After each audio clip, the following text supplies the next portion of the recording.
स्वागत है स्टूडेंट्स। यहाँ पे एक क्वेश्चन है जो हम लोग डिस्कस करने जा रहे हैं। यहाँ पर है state the law of refraction of light that defines the refractive index of a medium with respect to the other. मतलब हमें यहाँ पर रिफ्रैक्शन का जो लॉज होता है, कितना लॉज होता है? दो।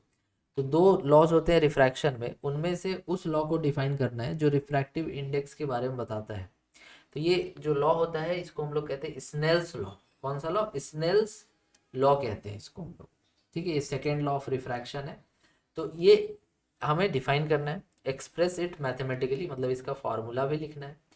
How is the refractive index of any medium A with respect to any medium B related to the speed of light in two media A and B.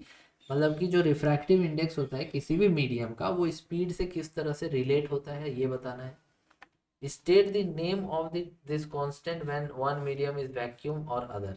मतलब अगर ए और बी में से अगर एक मीडियम वैक्यूम है या एयर है और दूसरा मीडियम कुछ भी हो सकता है, तो उसमें उसको क्या बोलेंगे, उस कांस्टेंट का क्या नाम होगा ये बताना है। और refractive index of glass and water with respect to vacuum is 3/2 and 4/3 respectively. मतलब कि जब आप रिफ्रैक्टिव इंडेक्स ऑफ ग्लास ले रहे हो तो 3/2 एयर के रेस्पेक्ट में या वैक्यूम के रेस्पेक्ट में, और जब रिफ्रैक्टिव इंडेक्स ऑफ आप वाटर ले रहे हो विथ रेस्पेक्ट टू वैक्यूम या एयर तो 4/3 है। और स्पीड ऑफ लाइट है 2 × 10⁸ ठीक है।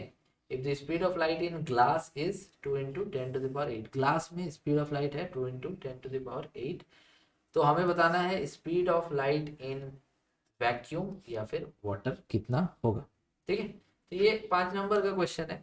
ठीक है, 5 नंबर का क्लास 10 बोर्ड का क्वेश्चन है। थोड़ा क्वेश्चन बड़ा तो होगा ही, लेंदी होगा, आपको बनाना है।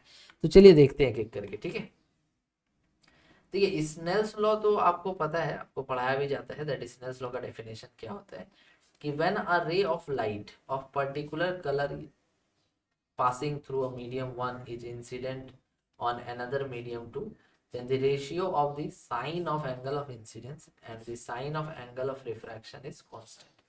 कहने का मतलब हो गया कि मान लीजिए ये हमारा एक मीडियम 1 है और ये दूसरा मीडियम है 2। तो जब लाइट एक मीडियम 1 से आकर के इंसिडेंट होती है मीडियम 2 के सरफेस पे, तो एक नॉर्मल इस तरह से ड्रॉ करते हैं और इसका जो पाथ है वो चेंज हो जाता है, मतलब ऐसा हो जाता है। ओके, ये पाथ इसका कुछ ऐसे चेंज हो जाता है। तो इसको हम लोग कहते हैं एंगल ऑफ इंसिडेंस, और नॉर्मल के साथ इस वाले रे का एंगल को कहते हैं एंगल ऑफ रिफ्रैक्शन।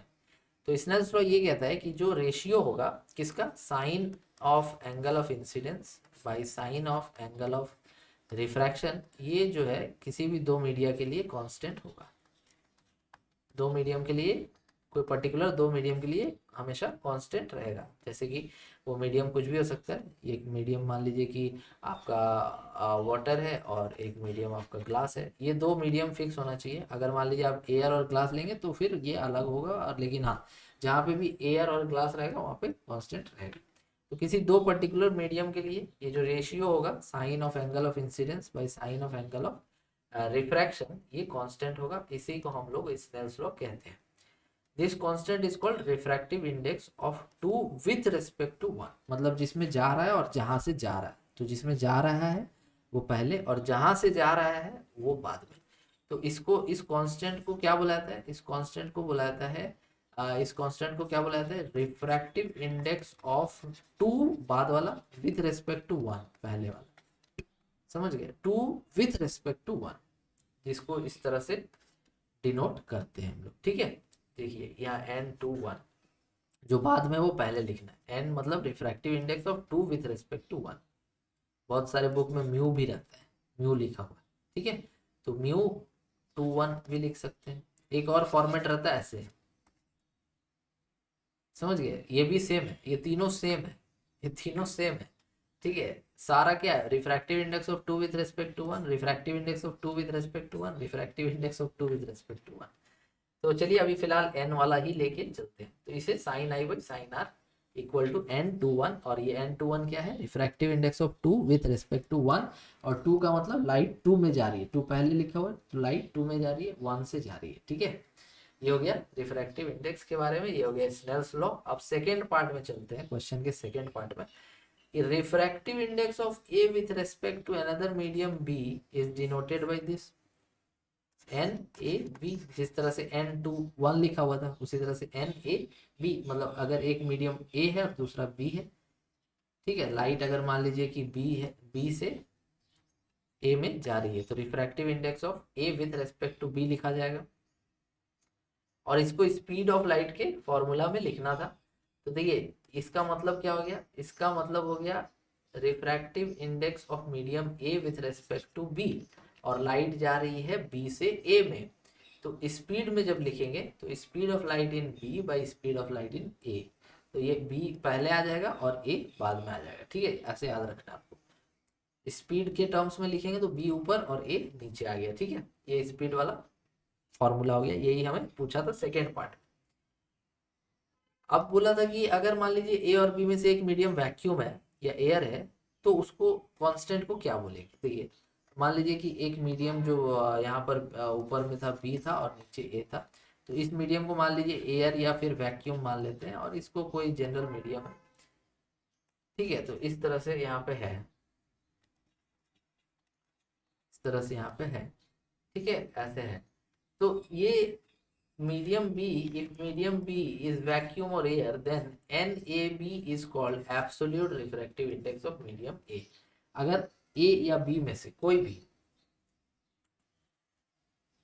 ठीक है, अगर A और B में से एक मीडियम को हम लोग एयर मान लेंगे, मतलब जिससे लाइट निकल करके दूसरे में जा रहा है, उसको अगर हम लोग एयर या वैक्यूम मान लेंगे, तो उस केस में ये NAB को हम लोग ऐसे नहीं पढ़ेंगे, refractive index of A with respect to B नहीं पढ़ेंगे, बल्कि absolute refractive index of medium A बोलेंगे।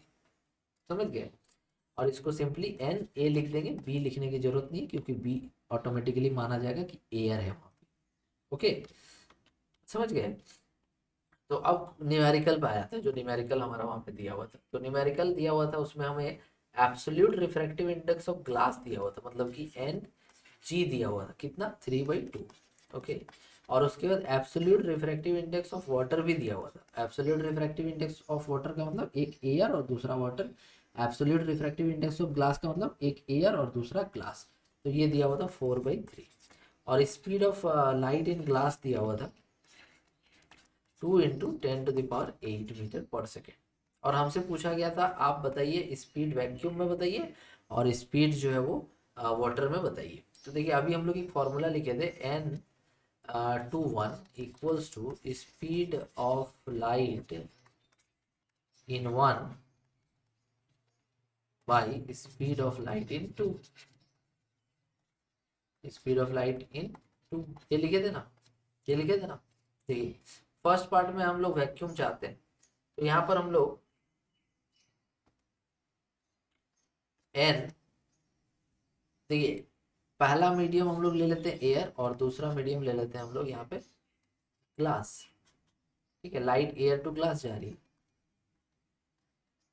दैट मीन्स कि हम लोग इसको एन जी केवल लिखे तो काम हो जाएगा, क्योंकि 1 लिखने की जरूरत नहीं है, 1 एयर है। Absolute refractive index of glass equal to speed of light in air by speed of light in glass.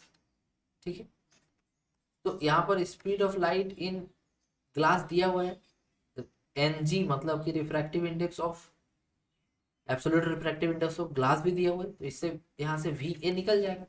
तो वी ए इक्वल टू कितना हो जाएगा, velocity speed of light in air कितना हो जाएगा, N G into V G. तो N G into V G, यही formula है। तो एन जी 3/2 और ये 2 × 10⁸, दोनों सॉल्व किया, 3 × 10⁸। ये फर्स्ट का आंसर आ गया।